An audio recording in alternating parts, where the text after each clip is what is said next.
¿Qué tal, amigos y amigas? En el programa de hoy estaremos analizando un tema interesantísimo por demás. ¿Qué es la Biblia? ¿Qué hace la Biblia diferente a los demás libros sagrados de otras religiones? Por ejemplo, los antiguos egipcios tenían el libro de los muertos y allí estaba todo su ritual, todo su ceremonial asociado con la muerte y con lo que ocurría después de la muerte en el más allá, supuestamente. ¿Por qué aceptamos lo que dice aquí y no lo que dice el libro de los muertos? ¿Por qué no creemos en los escritos del budismo, por ejemplo? En los Vedas. Y así hay diferentes libros sagrados de otras denominaciones y religiones del mundo, antiguas y modernas. ¿Por qué la Biblia es seleccionada por este servidor como el libro sagrado por excelencia y no los otros libros? Quédese con nosotros durante los próximos minutos porque estaremos explicando la razón por la cual entendemos que la Biblia es el libro del Dios verdadero y no ningún otro libro. Primeramente, la palabra Biblia viene de un vocablo griego que significa libros. La Biblia es una colección de libros. La Biblia contiene 66 libros de Génesis a Apocalipsis, 39 en el Antiguo Testamento, 27 en el Nuevo Testamento. El Antiguo Testamento se escribió entre los años 1500 a.C. hasta el año 400 a.C. Comienza con Génesis y termina con Malaquías, 39 libros. Ahora, alguno podrá preguntarme, pero la Biblia católica tiene más libros en el Antiguo Testamento. ¿A qué se debe eso? Bueno, la Biblia católica incorporó unos 7 libros adicionales: Tobías, Macabeos, primera y segunda Macabeos, Judith, Sabiduría, y 7 en total, más 2 capítulos que se le añadieron al libro de Daniel. Entonces, ¿por qué? Esos escritos son del segundo siglo antes de Cristo, mientras que el canon del Antiguo Testamento se cierra con Malaquías 400 años antes de Cristo, así que hay una diferencia de unos 200 años. La Iglesia Católica entiende que esos libros son interesantes, que son libros de enseñanzas para la Iglesia, y los incorporaron al canon bíblico y les llaman deuterocanónicos. A nosotros otros lo llamamos apócrifos, ¿ok? Porque pertenecen a una literatura apócrifa o pseudoepígrafa, ¿ok? Entonces, esos libros, a diferencia de la Biblia, pues hablan de cosas sumamente interesantes. Vamos a ver uno de ellos, Tobías.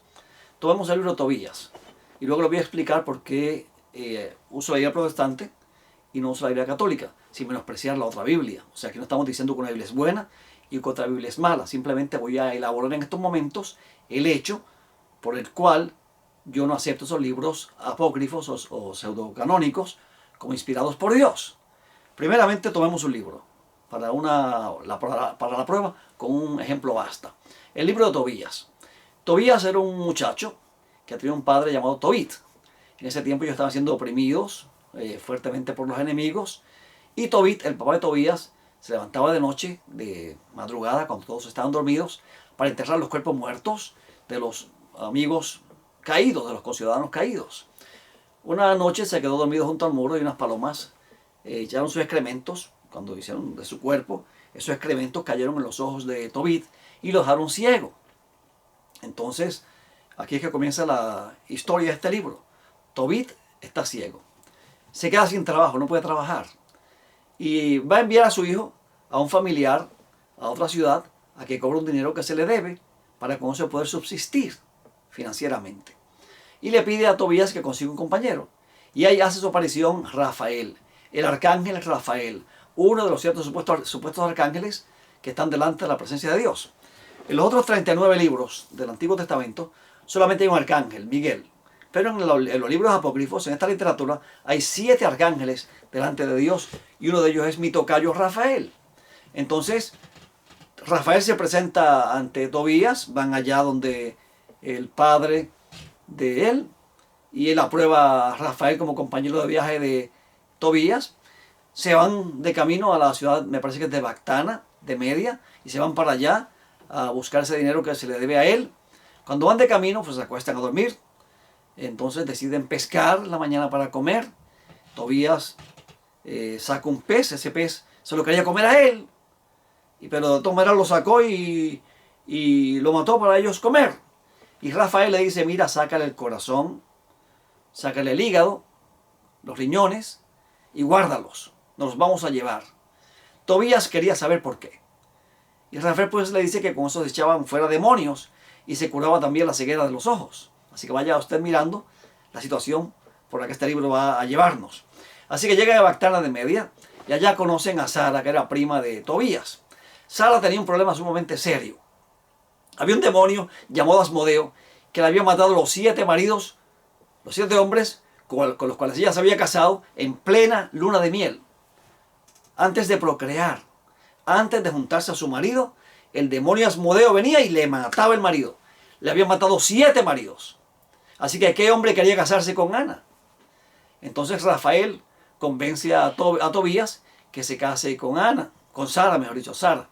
Entonces, yo no sé hasta qué punto este hombre Tobías se asustó bastante al ver la situación por la que se estaba pasando allí.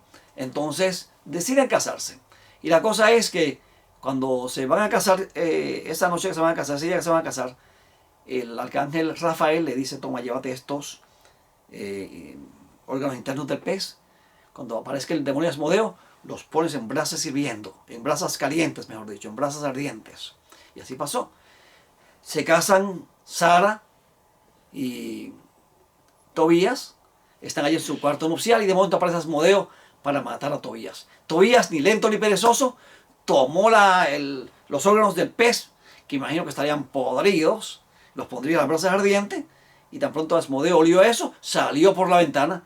Allá lo estaba esperando Rafael con unas cadenas, lo encadenó y lo llevó al desierto y lo soltó en el desierto. Entonces, Tobías, Rafael y Sara regresan a su ciudad natal con la plata y con Sara, la esposa de su hijo.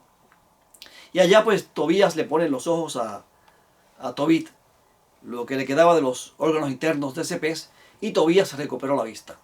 En eso consiste ese libro apócrifo. Esas enseñanzas de ese libro son contrarias a la Biblia. En la Biblia, cuando Jesús enfrentaba a Satanás, él no lo enfrentaba con órganos internos de un pez, sino con el nombre de Dios. Y los discípulos de Jesús, cuando enfrentaban a los demonios y los expulsaban en el nombre de Jesús. No andaban con peces, con corazones, con hígados de peces en una mochila o en una cartera o en un bolso para ponerlos en brasas ardientes para que el demonio se fuera y así exorcizar a las personas. Eso es paganismo. Los paganos hacen cosas así, ¿verdad? No es la Biblia. Así que eso nada más te dice a ti que ese libro no es de confiar. Segundo, órganos de un pez se ponen en la ceguera, en los ojos, y te curan. Después esos órganos están podridos, sabe Dios por cuántos días allí, en ese lugar. O sea, es inverosímil esa historia. Y así podría ir historia por historia, como Beli el dragón, por ejemplo, una añadidura que le hicieron a Daniel, que matan a un dragón con una bola de pelos de caballo y Daniel se la tira a la boca y con eso el dragón explotó. O sea, son historias inverosímiles, son puras fábulas, típicas de los libros apócrifos de los años, alrededor de los años 200 antes de Cristo, ¿ok? Cuando esos libros apócrifos fueron escritos. Ahora, en la Biblia, Jesús, en el libro de Lucas 24, él establece una diferencia clara entre el Antiguo Testamento y la división de estos libros. Los discípulos no creían que Jesús había resucitado. Jesús murió y resucitó al tercer día, pero los discípulos no creían que él iba a resucitar. Si los discípulos hubiesen creído que él iba a resucitar, en vez de estar encerrados en el aposento alto, por miedo a los judíos, hubieran estado allí con un comité de bienvenida frente a la tumba de José de Arimatea el domingo de madrugada. Si la madre de Jesús, María Magdalena, y las otras mujeres hubieran creído en Jesús, cuando él dijo que él iba a resucitar, allí hubieran estado con esa comitiva a esperarle. Pero no, fueron el domingo muy de mañana, de madrugada, siendo en oscuro, para ungirle con especias aromáticas y ungüentos. Ellos no creían que él iba a resucitar. Inclusive cuando los discípulos lo vieron en el aposento alto, que él se apareció allí, empezaron a gritar como locos: ¡un espíritu, un fantasma! Como si hubieran visto a Gasparín, el fantasma amistoso. No sé si se acuerdan de ese muñequito. Yo lo veía mucho cuando pequeño. Entonces, cada vez que lo veían, la gente salía corriendo. ¡Un fantasma! Y la gente salía corriendo. Y así pasó con los discípulos. Vieron a Jesús cuando les dijo: pase a vosotros, y comenzaron a gritar como locos: ¡un fantasma! ¡Un fantasma! ¡Un fantasma! Y Jesús les dijo a ellos: señores, calma. Miren que yo mismo soy. Un espíritu no tiene carne ni huesos, como veis que yo tengo. Denme algo de comer.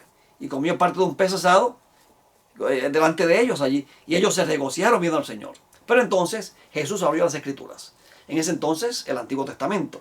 en Lucas capítulo 24 y versículo 44. Y les dijo: esto es lo que yo os decía cuando todavía estaba con vosotros, que era necesario que se cumpliera todo lo que está escrito sobre mí en la ley de Moisés, en los profetas y en los salmos. Así que Jesús dividió el Antiguo Testamento en 3 secciones: ley de Moisés, profetas y salmos. No mencionó los apócrifos. Y esto se corresponde con la Biblia, con el Antiguo Testamento, el Tanaj de los hebreos. Ley de Moisés, profetas y salmos, o hagiografía, poesía, poemas. ¿Ok? Ahora, esto es importante que lo entendamos. ¿Por qué yo creo en la Biblia sobre los otros libros apócrifos de otras religiones? Mira, aquí hay varias cosas que voy a tomar en consideración y que voy a compartir con ustedes rápidamente. Aquí hay profecías. Hay profecías como Daniel capítulo 2. Daniel capítulo 2 fue escrito alrededor del año 600 a.C. El rey Nabucodonosor, que la arqueología ha corroborado que fue un personaje real e histórico, tuvo un sueño y vio una gran imagen, y de momento una piedra le dio esa imagen por los pies y la desmenuzó. Esa imagen estaba hecha de varios metales: cabeza de oro, pecho y brazos de plata, bronce de hierro, piernas de hierro, perdón, el vientre de bronce, las piernas de hierro y los pies de hierro y barro cocido. Y entonces una piedra le da por los pies y la desmenuza. Daniel le explica la visión al rey, luego que Dios le da a Daniel el conocimiento sobre esa visión. Y Dios le dice a Daniel claramente qué esa estatua representaba y qué representaba la piedra. Entonces Daniel va donde el rey Nabucodonosor y le dice: tú eres esa cabeza de oro, y después de ti se levantará un reino menor que tú, representado por el pecho con los brazos de plata. Medo-Persia, Medo y Persia, dos reinos que se unieron para invadir a Babilonia y la derrotaron. Luego los griegos con el vientre de bronce. Luego Roma con las piernas de hierro, y luego la división que da lugar a la Europa actual que encontramos hoy en día. Y la piedra representa el reino de Dios. Cada metal en esa estatua representaba un reino, en rápida sucesión, desde Daniel hasta que Cristo venga por segunda vez. 600 años antes de Cristo, Dios le dijo a Daniel, en esta visión que le explicó a Daniel, y Daniel le pasó esta información al rey, toda la historia de la humanidad, desde Daniel hasta que Cristo viniese, los reinos que iban a imperar en orden cronológico hasta que Cristo viniese por segunda vez. Porque esa piedra representaba el establecimiento del reino de Dios con la segunda venida de Cristo para establecer su reino, un reino que jamás será removido, un reino eterno y permanente. Así que por eso yo creo en la Biblia. Esta profecía delinea desde el año 600 a.C. la historia de la humanidad antes de que esto ocurriese con una precisión absoluta. Pero esto no se queda aquí. Reyes como Tiglat-Pileser, rey asirio, Salmaneser, Nabonido,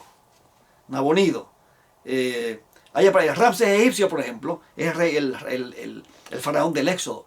Todos, Sargón, y podría seguir mencionando nombres de reyes antiguos que la Biblia menciona. Artajerjes primero, y podría seguir mencionando nombres. Esdras, el profeta Esdras menciona allí también a Darío, ¿ok?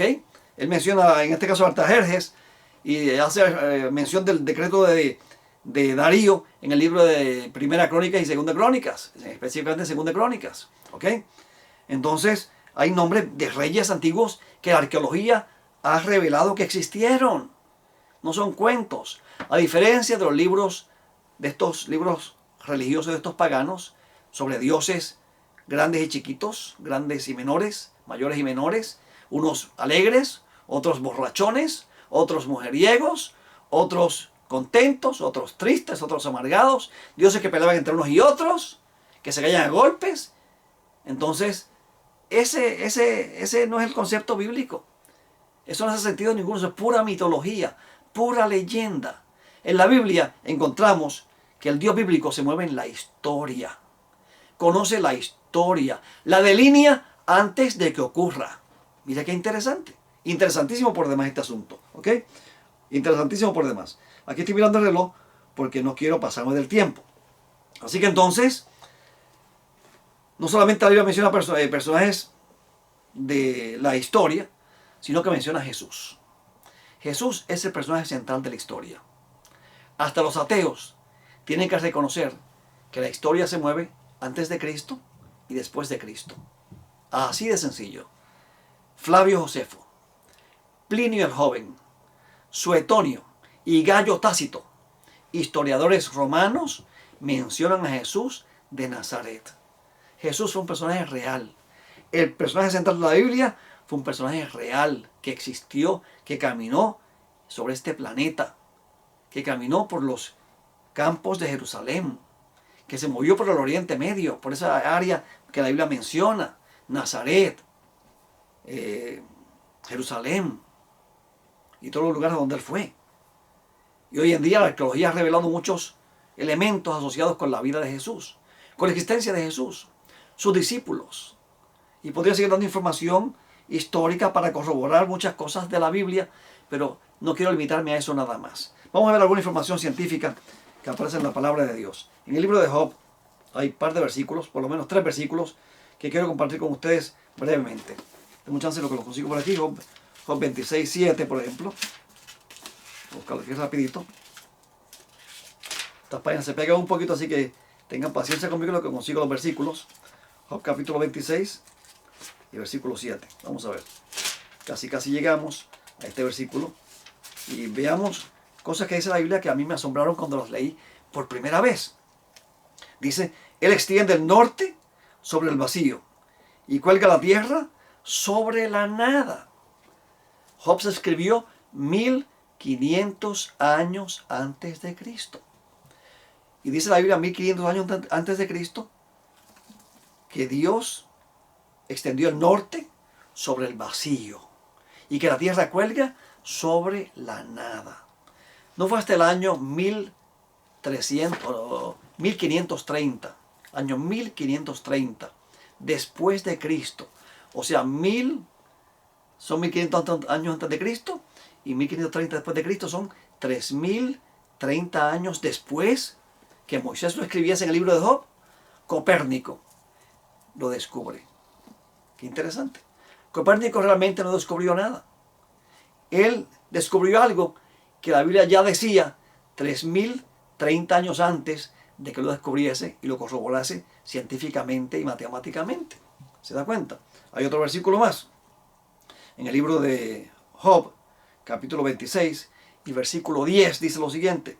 Ha trazado un círculo sobre la superficie de las aguas y el límite de la luz, y el límite a la luz de la luz, las tinieblas. Así que entonces, aquí en el libro de Job, capítulo 26 y versículo 10, dice que Dios trazó un círculo. La tierra es un círculo. En el libro de Isaías, por ejemplo, 40:22, dice que Dios está sentado sobre la redondez de la tierra, sobre el círculo de la tierra.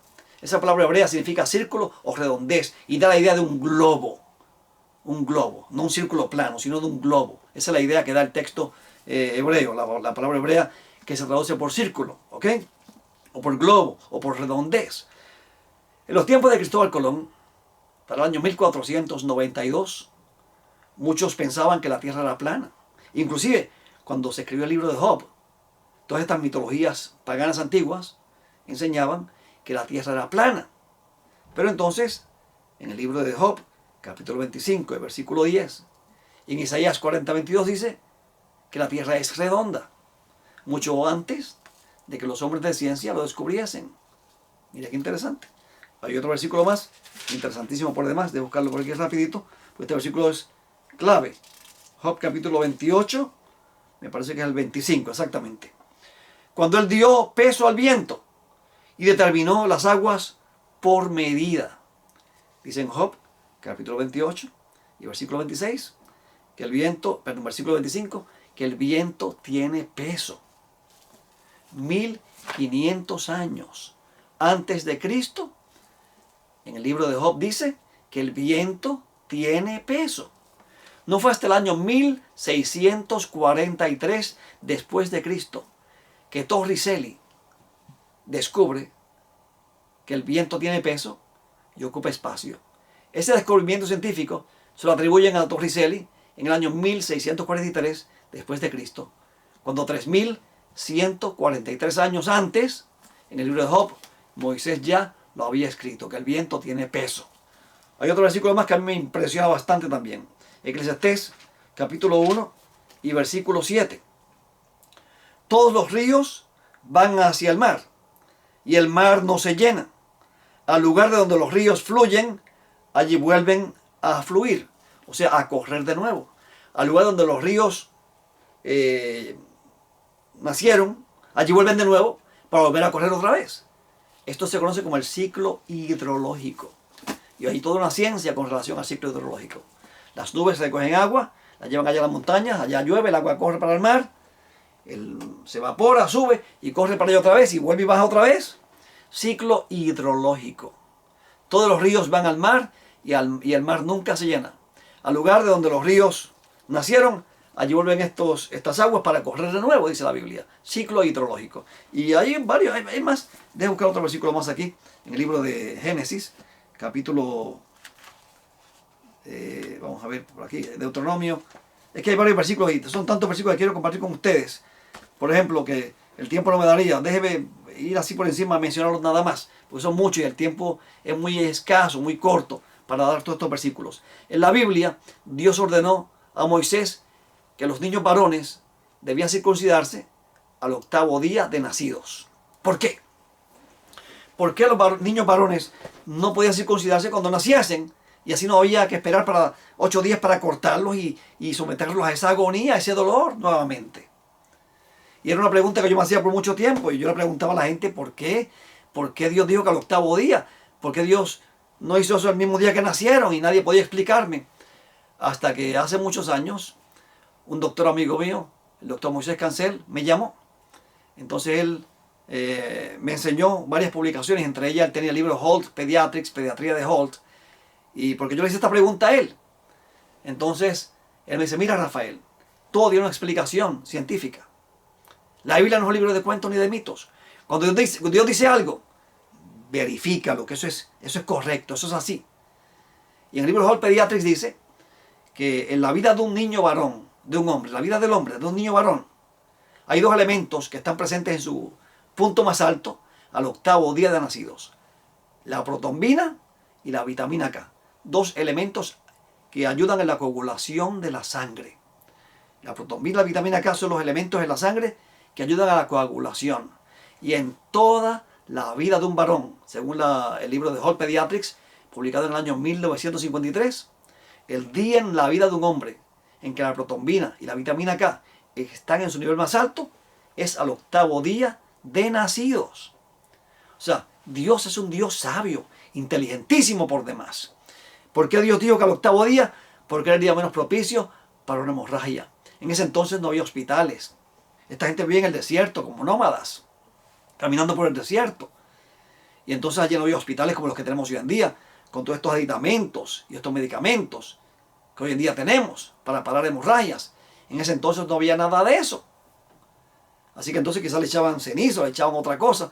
Pero lo cierto es que el 8º día de nacidos era el día más propicio para evitar una hemorragia. Porque la protombina y la vitamina K estaban en su punto más alto. Esto nada más me dice a mí que el Dios que inspiró este libro no solamente conoce la historia antes de que ocurra, sino que conoce este cuerpo a perfección.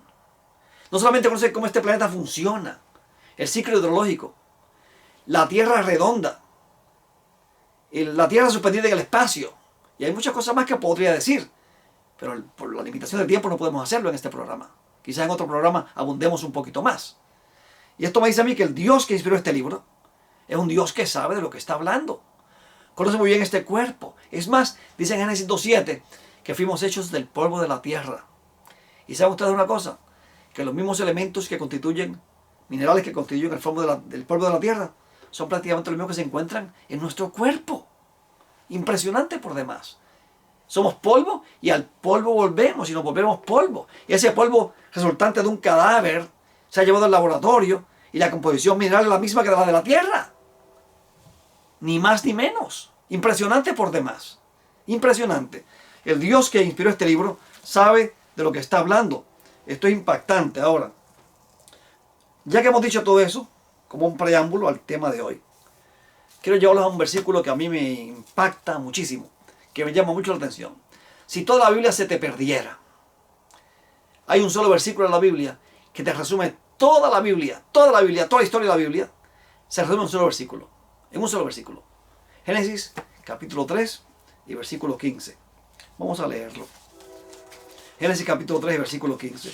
Adán y Eva habían pecado. Comieron del árbol que Dios les dijo que no comiesen. Entonces, allá había un problema. Porque Dios les dijo, no comen de este árbol, porque si comen de este árbol van a morir.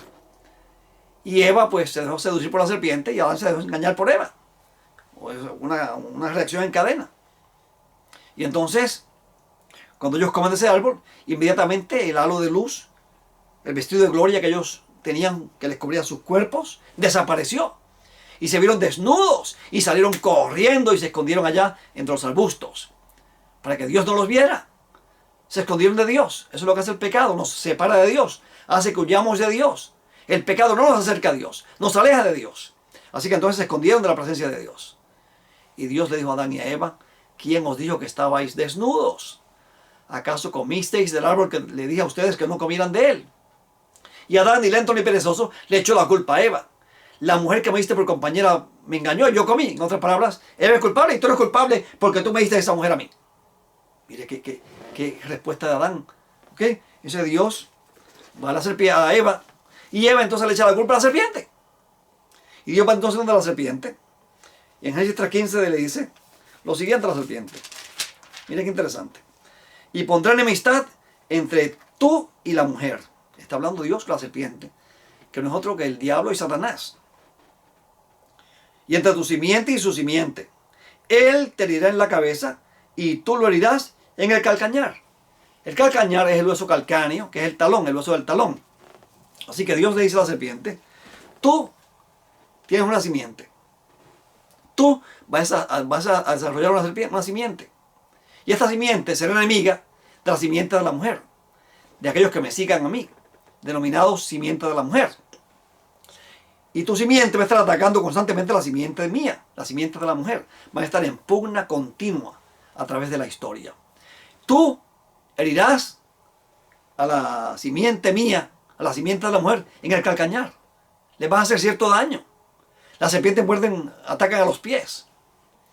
Pero de la simiente de la mujer habrá uno, que se identifica en hebreo como Hu, que significa él, que pisaría finalmente la cabeza de la serpiente, la pisaría y le pondría coto a esta lucha, a este gran conflicto.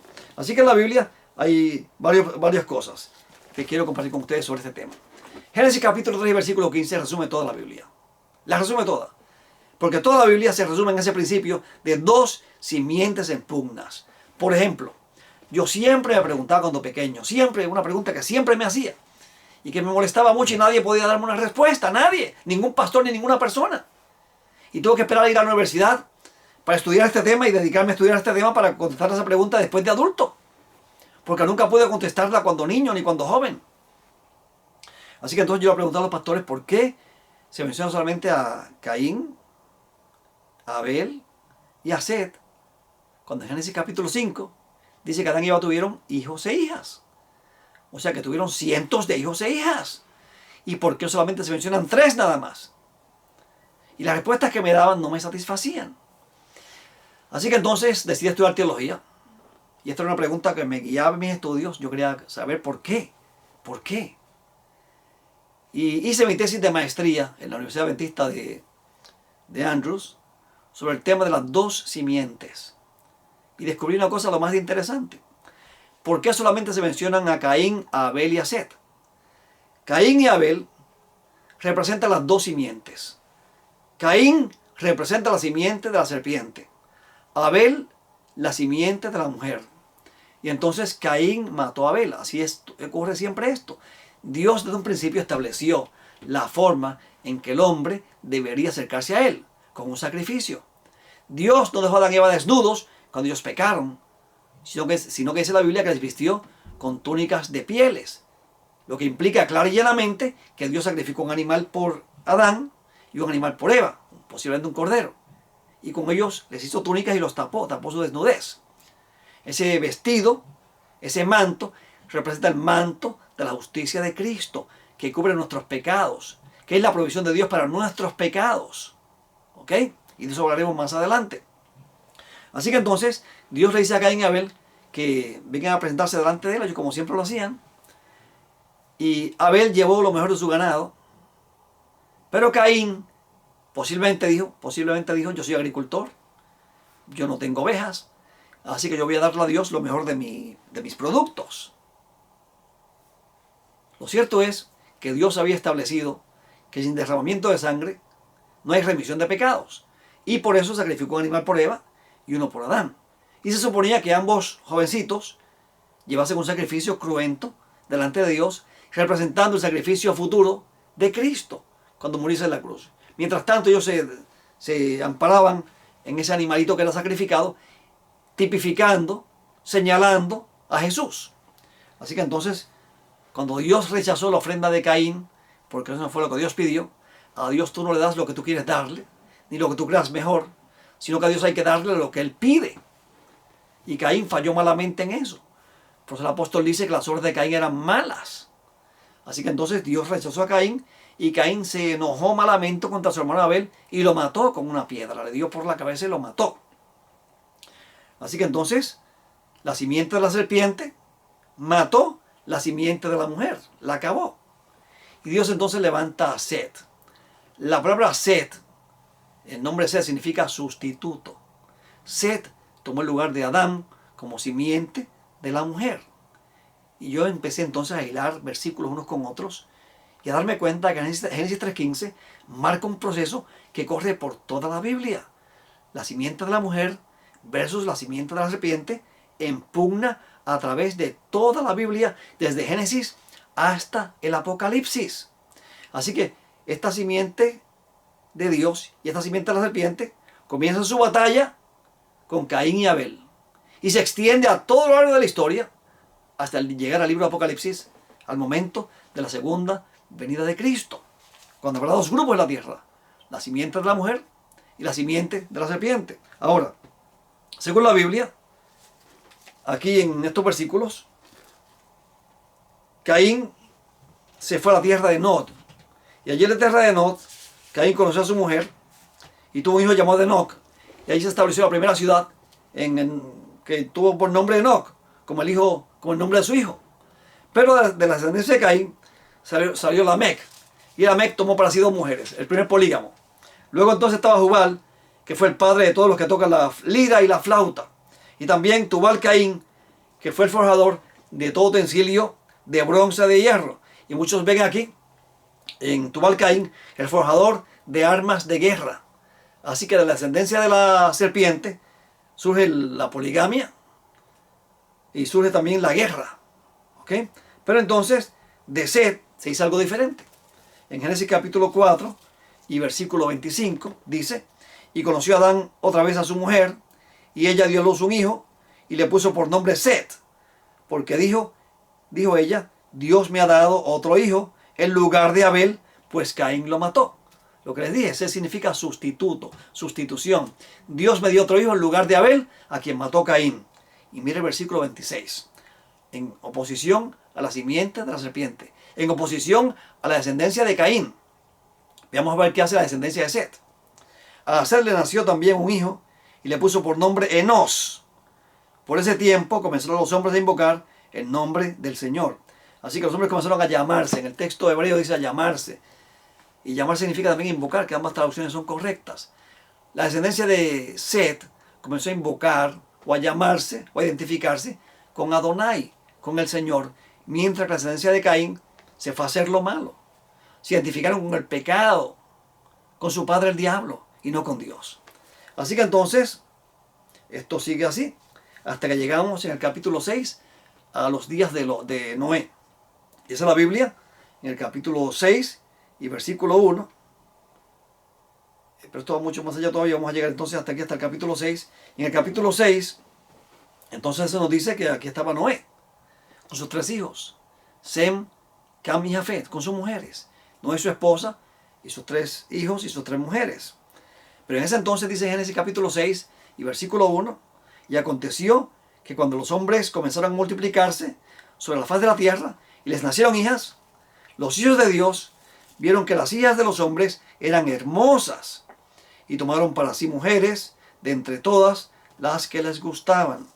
Entonces el Señor dijo, dice el versículo 3, no contenderá mi espíritu con el hombre para siempre, porque ciertamente él es carne, serán pues sus días 120 años. Voy a leer el versículo 4. Escuche bien, por favor. Escuche bien. Y había gigantes en la tierra en aquellos días. Y también después, cuando los hijos de Dios se unieron a las hijas de los hombres, y ellas les dieron a los hijos. Estos son los héroes de la antigüedad, hombres de renombre. Versículo 5. Y el Señor vio que era mucha la maldad de los hombres en la tierra, y que toda su intención de los pensamientos de su corazón era solo hacer siempre el mal. Y aquí quiero hacer un paréntesis, porque hay quienes enseñan que estos hijos de Dios son ángeles, y que las hijas de los hombres son mujeres hermosas y guapas, bonitas, hermosas, y que los ángeles, en un momento dado, comenzaron a ver a estas mujeres bañándose en el río, y he visto inclusive láminas de las iglesias y congregaciones que creen en estas ideas, en estas fábulas, en estas leyendas apócrifas. Entonces ven allí a los ángeles detrás de las nubes escondidos, mirando a las mujeres bañándose en el agua, allí semidesnudas, en el río. Y entonces tomaron cuerpos humanos, según ellos, y se juntaron estas mujeres y les engendraron hijos. Esta fábula, esta leyenda aparece en el libro apócrifo, en el Evangelio apócrifo de Enoc. Es una leyenda apócrifa escrita unos 200 años antes de Cristo. Entonces, ellos decían en este libro apócrifo, el autor de ese libro, un seudónimo, se llaman pseudoepígrafes, porque se llama el Evangelio apócrifo de Enoc. Este individuo se hacía pasar por Enoc, pero no era Enoc. Enoc vivió muchos años antes de cientos de años antes de que este falso Enoc naciese. Esto fue escrito en el año 200 antes de Cristo. Génesis fue escrito en el año 1500 antes de Cristo, y allí Moisés menciona a Enoc, séptimo de Adán. Entonces, este falso Enoc dice que estos ángeles tomaron cuerpos humanos, se juntaron con las mujeres y les engendraron hijos, y que estos hijos fueron unos monstruos terribles. Hay congregaciones religiosas hoy en día que enseñan eso mismo. No entiendo cómo enseñan eso. Y esto violenta el principio de las dos simientes. Por varias razones. Estos hijos de Dios son la descendencia de Set, si seguimos el principio de las dos simientes. Y las hijas de los hombres son la simiente de la serpiente. Y siempre que estas dos simientes se mezclan, hay problemas. Cuando un rey mandó a Balac a que maldijera al pueblo, a Balaam, el rey Balac mandó a Balaam a que maldijera el pueblo de Israel. Cuando Balaam iba ya a maldecir al pueblo, Dios se le apareció en el camino, el ángel del Señor, y le dijo, no lo hagas, no hagas eso. Balaam se retiró y fue donde el rey. Y el rey se molestó muchísimo, porque le había pagado para que maldijese el pueblo. Y entonces Balaam le dio la clave. Mira, no lo maldiga, pero invita que tus muchachas bonitas y hermosas inviten a los israelitas a sus fiestas idolátricas, a sus fiestas paganas, y se los van a ganar.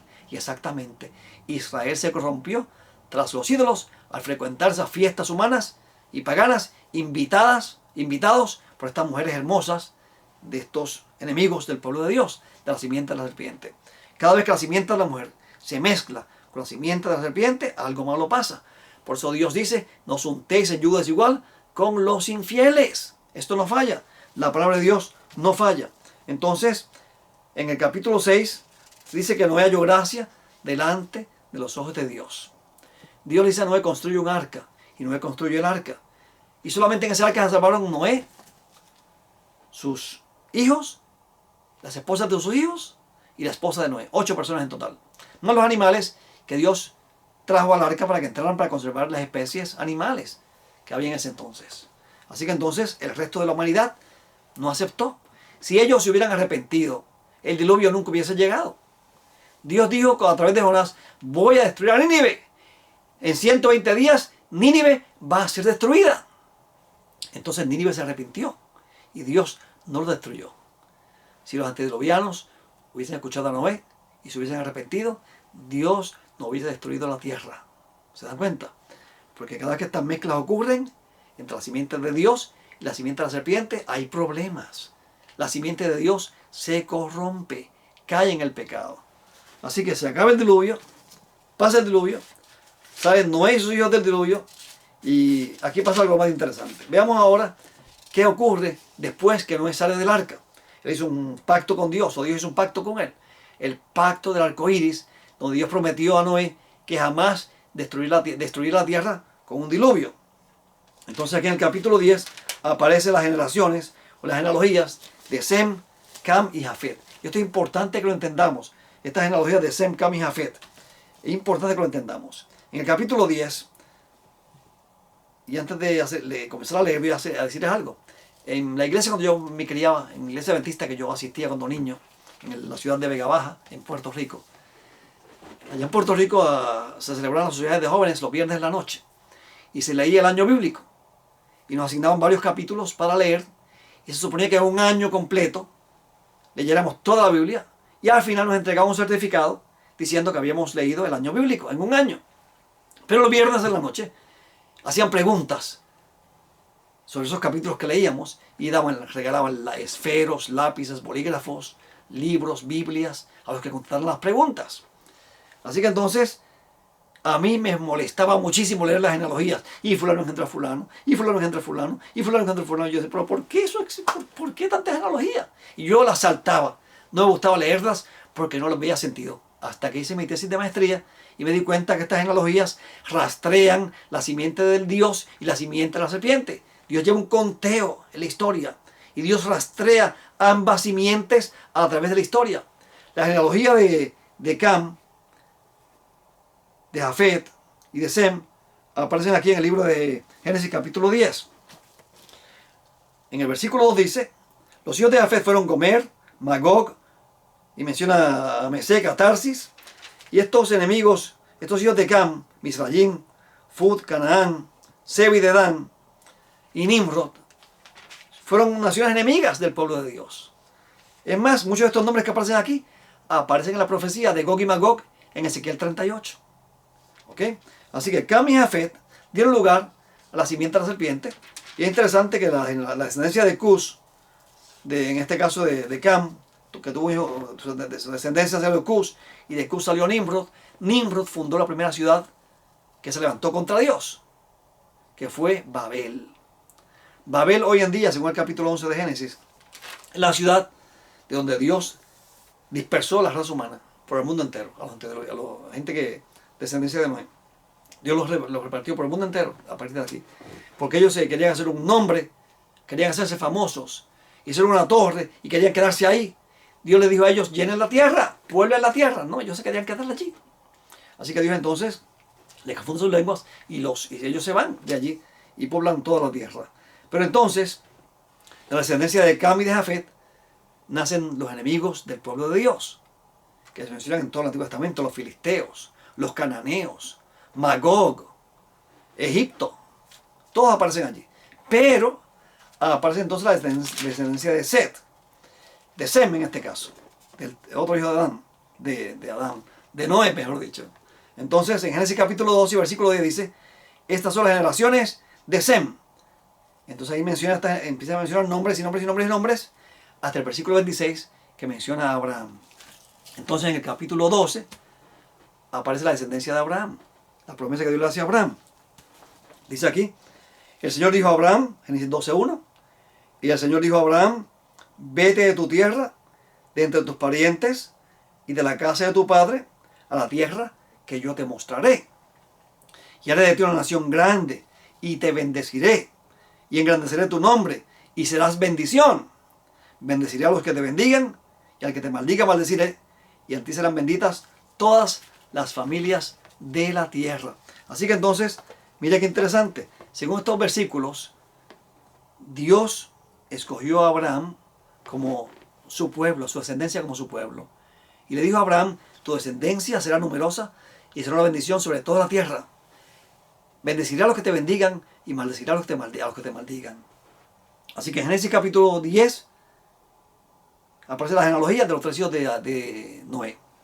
En Génesis 11 aparece la primera ciudad que se levantó en rebelión contra Dios, Babel, que es tipo de todos los enemigos del pueblo de Dios. En Apocalipsis, Dios coge ese nombre, Babel, Babilonia, y lo convierte en el enemigo hegemónico máximo de Dios.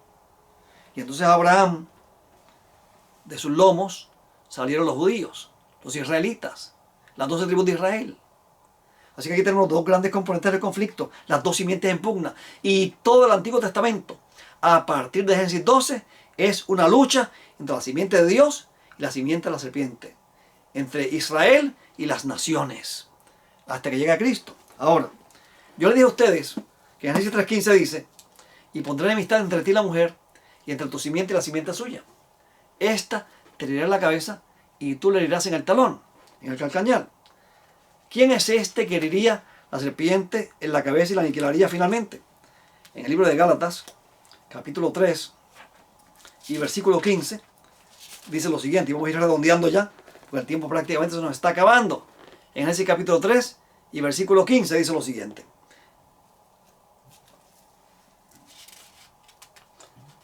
es un poquito antes, vamos a ver. 15 y 16. Hermanos, hablo en términos humanos. Un pacto, aunque sea humano, una vez ratificado, nadie lo invalida ni le añade condiciones. Ahora bien, 16. Las promesas fueron hechas a Abraham y a su descendencia. No dice y a las descendencias, como refiriéndose a muchas, sino más bien a una. Y a tu descendencia, es decir, Cristo.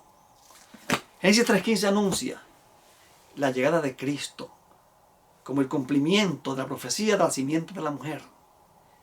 Y pisaría finalmente a la serpiente en la cabeza. Pisaría a Satanás en la cabeza y lo derrotaría de una vez y por todas. Y en la Biblia completa es un tratado sobre Cristo. En Juan 5:39 Cristo dijo: escudriñáis las Escrituras porque a ellos parece que está la vida eterna, pero ellas son las que dan testimonio acerca de mí. Por eso en Lucas 24:44, que fue el primer versículo que leímos en este tema de hoy, Jesús le leyó a los judíos, a los discípulos en este caso, todo lo que las Escrituras decían de él en la ley de Moisés, en los profetas y en los salmos. Toda la Biblia es un testimonio acerca de Jesús, la simiente de la mujer. Porque de tal manera amó Dios al mundo, que ha dado a su Hijo único, para que todo aquel que en él crea no se pierda, mas tenga vida eterna.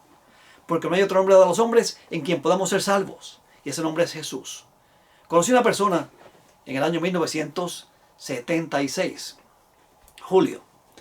Esa tarde yo estaba pasando por su casa, por su vecindario, repartiendo literaturas, dando libritos, Camino a Cristo, y otra literatura de la iglesia adventista.